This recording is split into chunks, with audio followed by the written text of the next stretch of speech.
Annenberg Media.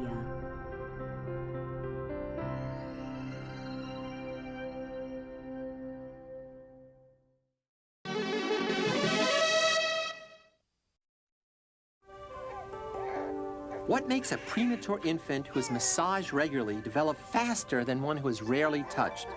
She's up to 1,470 grams. Oh, good. Today, so she's really... How can this tropical fish actually change its size and color when it wins or loses territory? And what makes this dominant baboon healthier than its lower-ranking cousins? The responsive brain, this time on Discovering Psychology.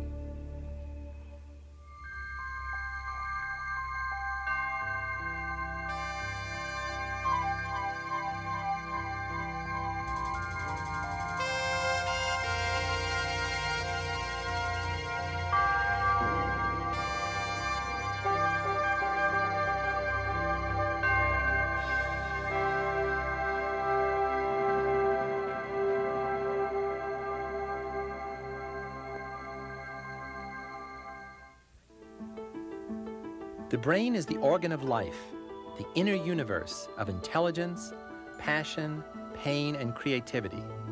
And by understanding how it functions, we can better understand the basic mechanisms that underlie human and animal behavior. But the relationship between brain and behavior is reciprocal. The brain controls behavior, but behavior also feeds back information to influence the brain. In this sense, we can talk about the responsive brain as well as the behaving brain. Because it's designed to be modified by the behaviors it has caused and by environmental stimulation, the brain is constantly open to change. It can alter its own functioning and even its structure as it learns more, as it becomes more knowledgeable and sophisticated about the world around it. This capacity for internal modification makes the brain one of the most dynamic systems on the planet. To understand how this two-way process of brain and behavior really works, let's use touch as an example. Touch is the silent language by which people communicate everything, from friendship and love to their need to control others. This personal contact is governed by unspoken cultural rules and regulations. Great. In our culture, men and women respond to being touched in different ways. For instance, women are more likely to touch, embrace, and kiss friends and family, while men typically limit touch to a handshake. According to one study, when women were gently touched by a nurse before an operation, they reacted positively, with lower blood pressure and reduced anxiety. The men, on the other hand, got upset by the same kind of touch. Their blood pressure went up and their anxiety increased. Researchers have also found that, regardless of gender, those who are quite comfortable with touching others are more cheerful, less conforming, and less suspicious of other people's motives, while those uncomfortable with touching others tend to have lower self-esteem and are generally more socially withdrawn. The consequences of being touch-deprived are extremely significant, not only for our sense of security and emotional well-being, but also for our physical health. And this is where the brain comes in. For in between the act of touching or being touched and its positive consequences is the brain, which apparently creates a need for touch. And the most critical need begins at the beginning, at birth. The need for a mother's touch is such that both humans and animals thrive when they get it and suffer badly when they don't. When premature infants are placed in intensive care units, which provide every possible life support system, they still lack one thing: human touch. What difference would it make if some of the infants were given daily touch sessions while they remained inside their incubators? The question was asked by psychologist Tiffany Field of Miami University. 20 premature infants were randomly selected to receive periodic massages, while 20 others got the usual hospital treatment without massages. In all other respects, the care they received was identical. The premature babies who were massaged for 45 minutes a day for 10 days before they were discharged gained weight, 47% more weight than the babies who did not get massage. They were more active, they were more alert. These babies, when we see them at 8 months, are still showing a weight advantage. And at that time, they're showing better cognitive development and better motor development. Not only do the babies fare better, but so does society. Sending premature infants home early could save millions of dollars in hospital costs each year. 1,470 grams. Oh, good. Today, so she's She'll be really going home soon. she's really gaining a lot of weight. I think the temperature and humidity feel about... At the same time, Saul Schanberg of Duke University, Field's collaborator, led another research team. Working with infant rats, Schanberg showed how a mother's touch comes to have real biological value to her offspring. A mother's touch, we know now, is absolutely necessary to maintain normal growth and development of the baby rats. And what we found was that when rat babies were removed from the mother for even a short period of time, this enzyme, very important for growth and development, called ornithine decarboxylase, or ODC as we call it, went way down. So all of a sudden we were faced with a situation trying to understand how it was that a short-term separation from the mother could have such dramatic effects throughout the body on the actual process of growth. We have found that the deprivation effects that we see to be reversed by only two ways. One, returning it to the mother, who then licks the pups and goes through the process, or by a technician using a little paintbrush and stroking the pups with a certain frequency and strength. That is the pattern touch that we have discovered. Researcher Cindy Kuhn demonstrates how the infant rats are treated. Okay, what we have here is normal, active maternal behavior. She's retrieving the pups, as you see. We've disturbed her nest, so she's going to gather them back into a ball, lick and stimulate each one in turn, and rather actively and rotate among them sporadically for a short period of time. Eventually, in 5 or 10 minutes, she'll settle back over them and simply crouch over them so that they can suckle. What we have here are pups who have been away from the mom for about 2 hours. They've had a temporary deprivation of maternal touch. When I stimulate them with this brush, with this very robust pattern, it simulates, we think, how she behaves when she licks them and stimulates them and retrieves them. The longer really they're separated from the mom, we have found, the less responsive they are, which is again another sign probably of the deprivation. But we don't do it at all gently, because she doesn't do it at all gently. And it takes stimulation this active to return their enzymes to normal. It's an interesting thought, but one can say here that the need for a mother's touch is really brain-based. It isn't just nice to have it. It's a requirement for the normal development and growth of the baby. With all this research in mind, you might wonder if lack of affection can actually stunt the growth of human children. Unfortunately, the answer is yes. John Bowlby and Renee Spitz conducted a study of institutionalized youngsters who were emotionally deprived. Although the children were well fed and received good medical care, their rate of growth was significantly below the normal range for their age groups. Because physical growth is clearly affected by psychological experience, this phenomenon is known as psychosocial dwarfism. The mechanism by which this emotional deprivation stunted the children's growth seems to be the failure of the brain's hypothalamus, which normally stimulates the pituitary gland to secrete growth hormones. So the lack of touching may have had the same effect as it did with the baby rats, reducing the production of biochemical substances essential for growth.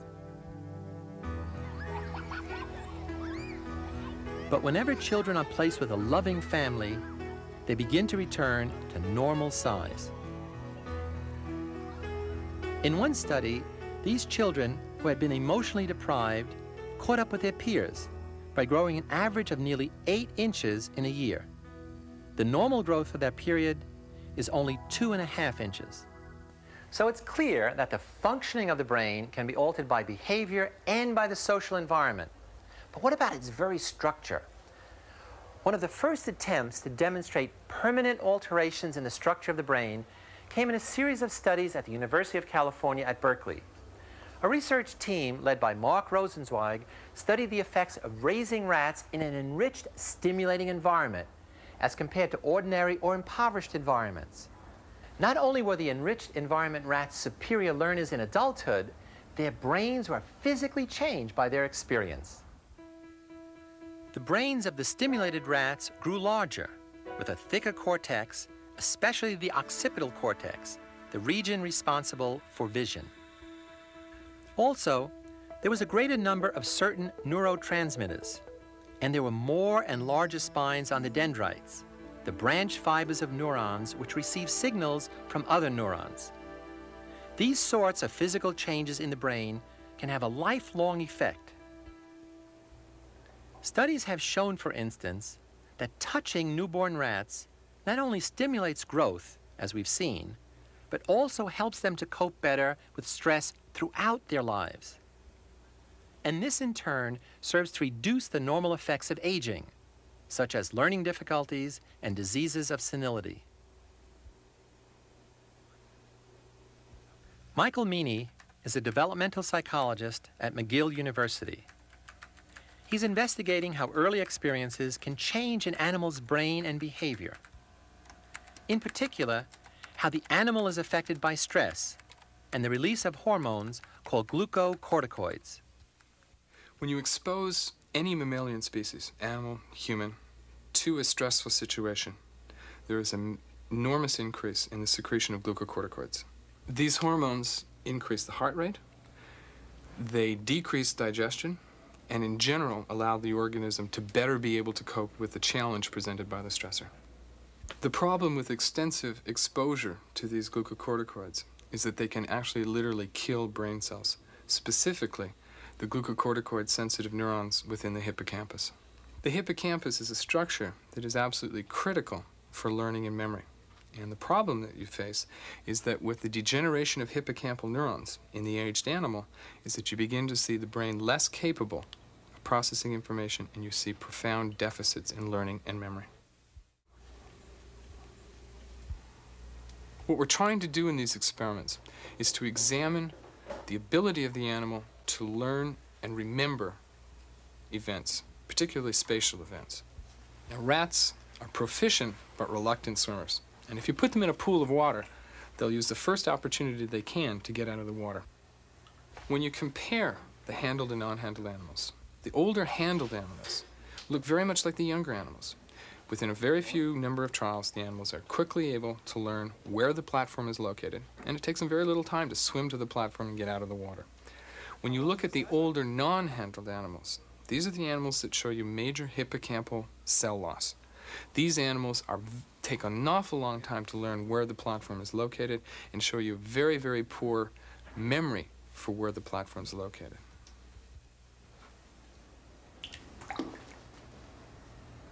What you're looking at presented here on the monitor is a digitized version of the position of the rat and the position of the platform. What this equipment does is to give us two pieces of information. First of all, the amount of time that it takes for the animal to actually find the platform, and the distance swam by the animal prior to finding the platform. Both of these are our measures of exactly how well the animal knows the location of the platform with respect to the cues in the room.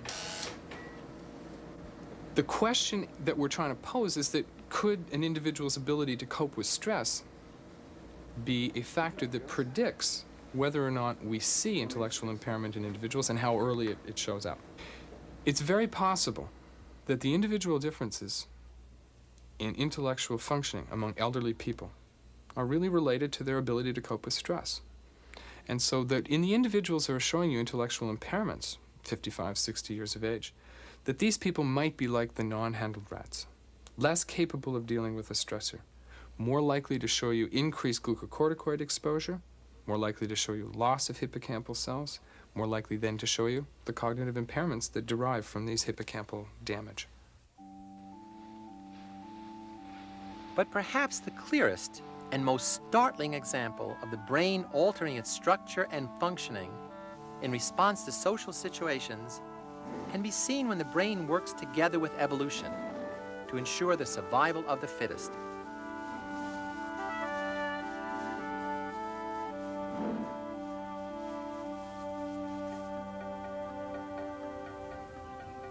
With his theory of evolution, Charles Darwin made us aware of what survival of the fittest really means. That those animals who are best able to adapt to the challenges of their environment pass on their genes to their offspring.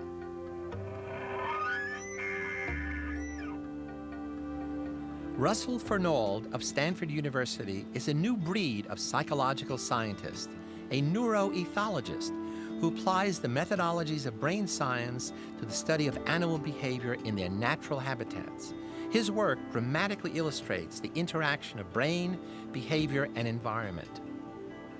When you think about behavior, the thing that occurs to you primarily is that it's controlled by the brain. And yet what an animal does, in fact what we do, can also change brain structures. And I've chosen to work on a model system, the African cichlid fish, because we have now discovered that in their social system, the way in which they interact regulates many aspects of their brain structure and even their body structures. Fernald has found that cichlid fish undergo physical change based on changes in their social environment. This phenomenon offers rare insight into the mechanics involved in transforming social information into physiological change. So when a non-territorial male recognizes there's a chance for him to become dominant, this male will turn on his eye bar first.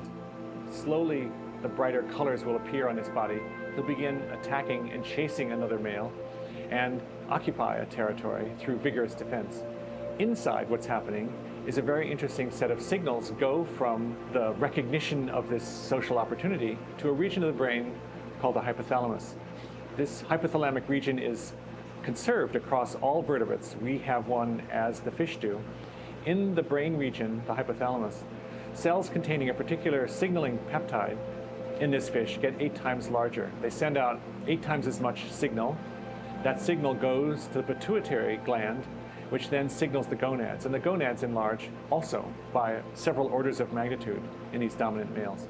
So this is physiologically getting ready for their role as a dominant territorial male who will in fact become able to spawn with the females. This can happen in a very short time, as short as 5 or 6 days. All of these physiological changes occur. The opposite, of course, happens when you lose a territory. The first thing you lose are the bright colorations, but then the cells shrink and the gonads shrink. And many fish who lose their territories will often go into a shelter, turn on all these signals, pretend they're still dominant. It's the nearest thing to denial we've seen in fish.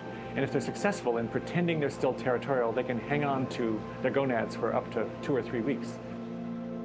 Fernald's work with model species, such as cichlid fish, has a surprisingly direct relationship to human behavior. What we've learned is that all of us share a large amount of genomic information.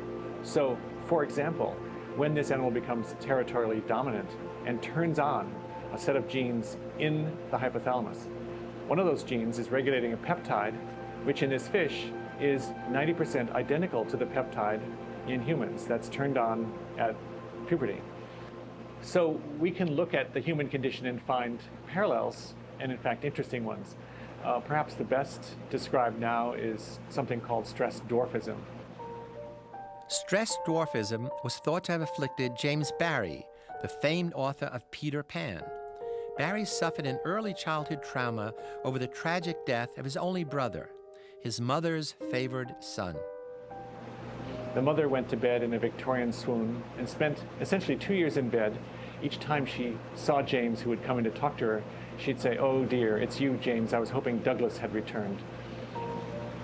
James ultimately grew up, but was very short, and he spent his life writing books, the best known of which is Peter Pan. All of them have the same theme. A very small person comes into a situation and actually saves the day. And when James Barrie died, they discovered that he had immature testes, that is, his testicles had never descended, and his small size was undoubtedly caused by this social stress. Now, this stress dwarfism and concomitant lack of sexual function has to occur only in extreme conditions. So we have, in fact, a kind of continuity across many species that allow us to imagine we can draw conclusions from these animals that will help us understand different kinds of conditions in humans, both normal and abnormal. Ongoing research like this typically begins with observation of the ordinary behavior of animals in their own natural habitats. There, researchers explore how and why behavioral strategies are developed to better the odds of survival. Then it's into the laboratory to answer some questions about the relationship between these changes in behavior, essential for the survival of the group, and the corresponding changes in the brain and visual system. In this way, researchers can discover if the brain is responsive to social behavior and how it's modified by experience.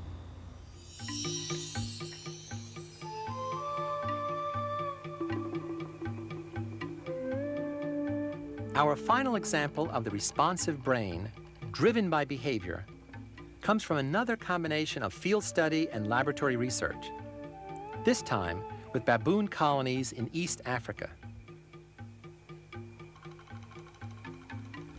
Robert Sapolsky, a Stanford University neurobiologist, is conducting this ongoing research.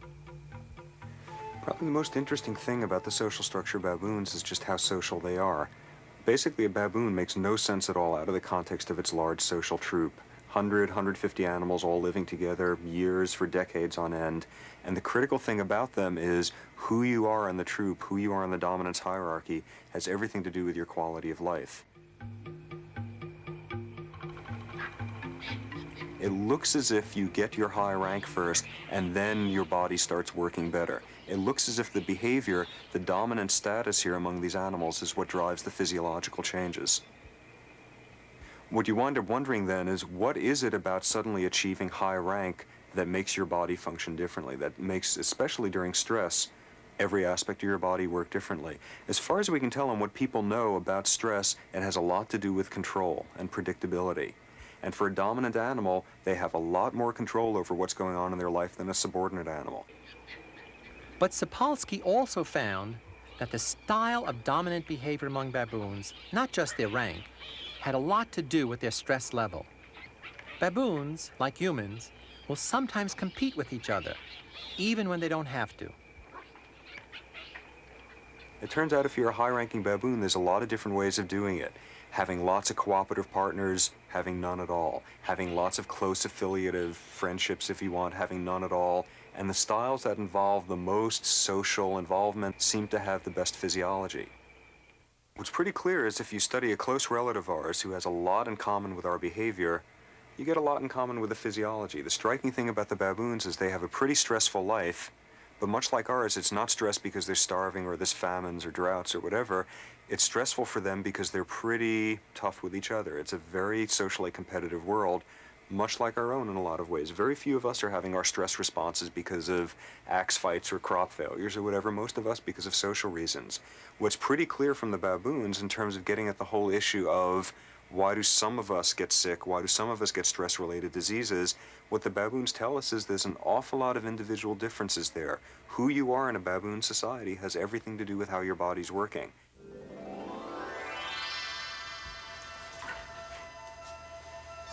Throughout this program, we've seen how research from many disciplines has highlighted the unique capacity of the brain to change itself and its functioning. The brain responds continually to demands from the environment, which force new behavioral strategies essential for survival. This research has underscored the basic message of the dynamic, responsive quality of the brain. In our next program, however, we're going to go back to the beginning, to the start of the human life cycle. There we'll explore another dynamic, responsive entity, the human infant. Until then, I'm Philip Zimbardo.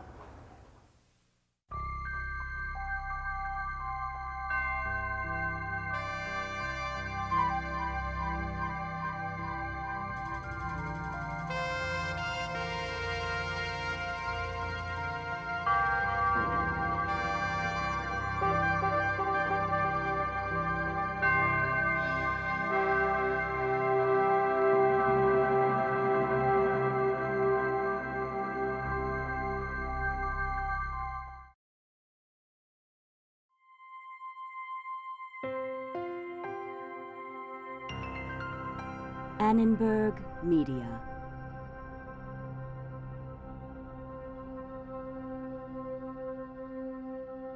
For information about this and other Annenberg Media programs, call 1-800-LEARNER and visit us at www.learner.org.